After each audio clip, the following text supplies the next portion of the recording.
Simeon, oh my gosh, are you hurt? He reached for his broad-brimmed straw hat, which had been knocked off.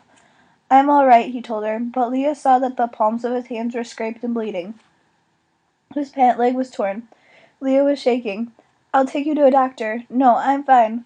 Please do not worry about me. He struggled to his feet shakily, and she reached out to steady him.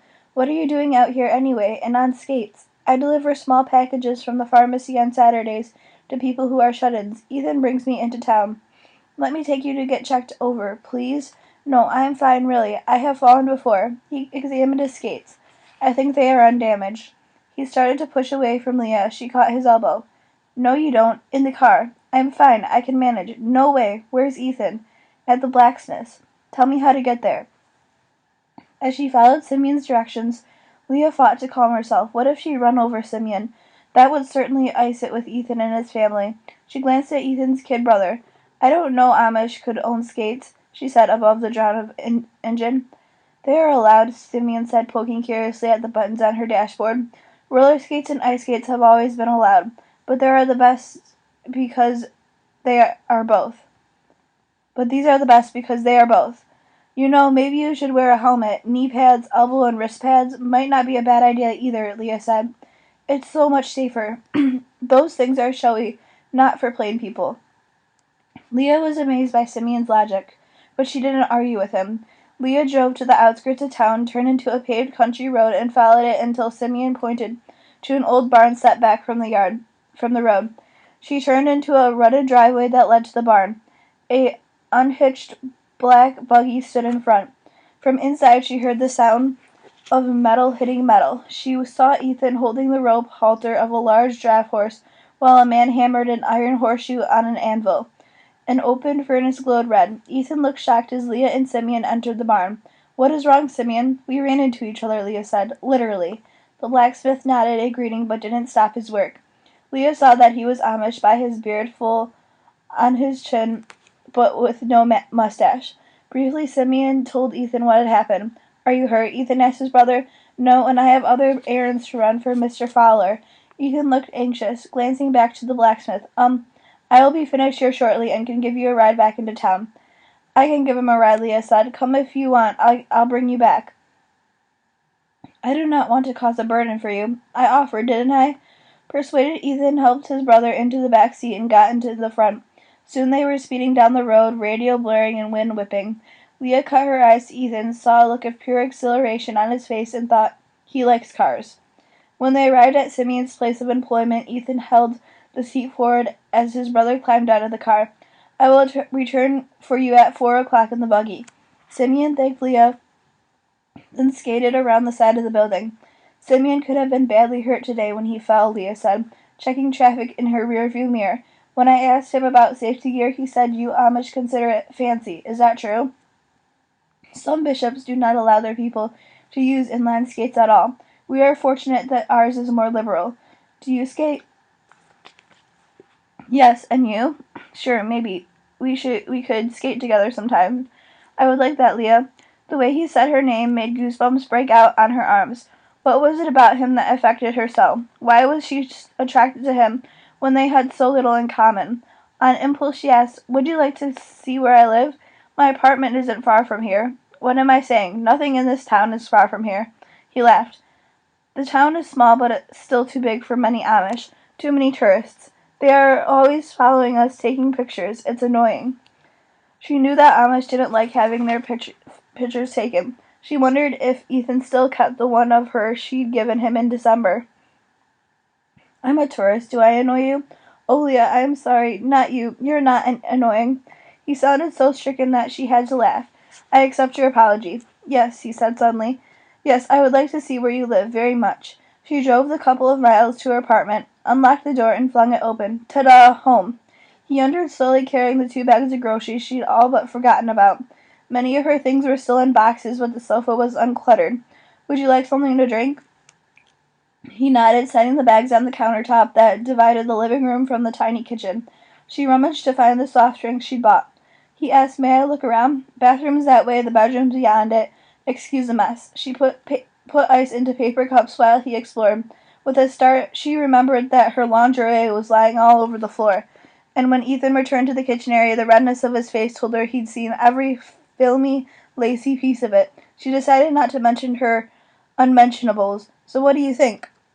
I think you are very fortunate to have such a place for your own, even though it has electricity and running water too.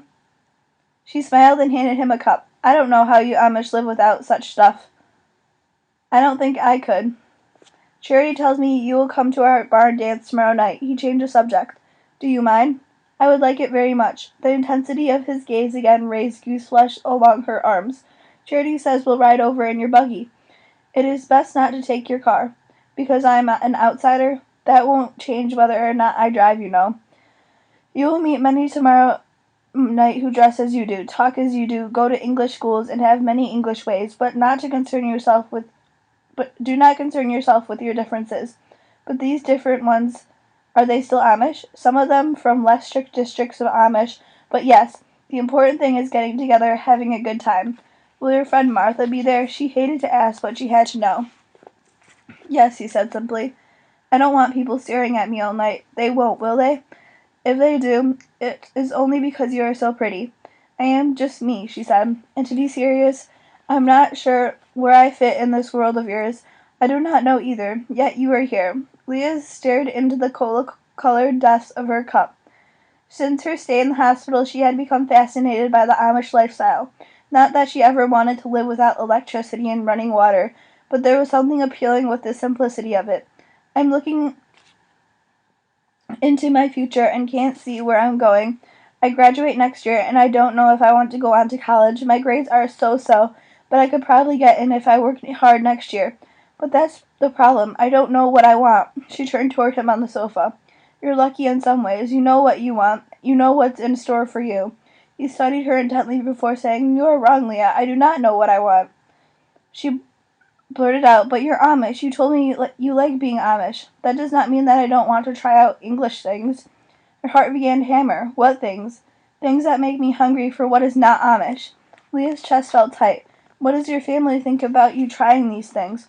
I have kept them secret, he confessed reluctantly. But why? Charity told me that parents expect their kids to experiment. His cheeks flushed. I did not want to bring shame upon my father. When we met in December, you hadn't tried anything English. I remember the video games and the candy bars. She wanted to add anarchist, but lacked the courage. Why start now? Things have changed since December. Please, I cannot talk about my reasons for deciding not to join in with the others until now. Leah didn't press him. So what things have you done? He reached out and stroked her face with his fingertips. His skin felt rough against her smooth, soft cheek. I have met you.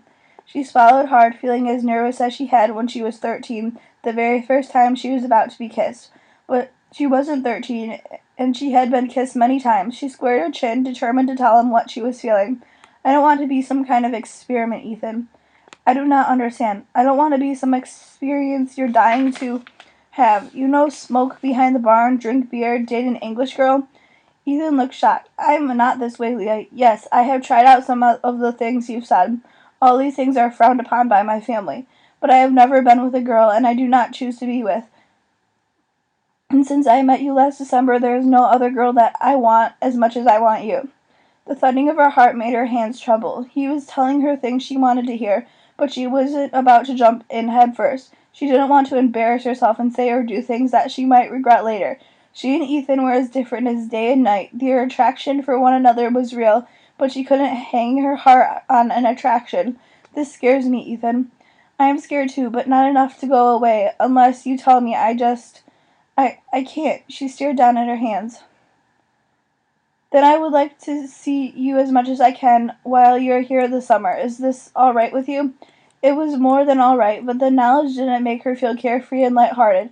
The knowledge was heavy, weighted with an understanding.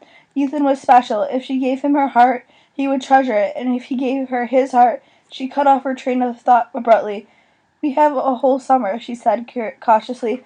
I'll be with you as much as I want, and when the summer's over, we'll decide where to go from here. He raised her chin with his finger and peered into her eyes. His gaze pierced, but it held only honesty and trust. Yes, this is what I want to. Then he brushed his lips softly over hers.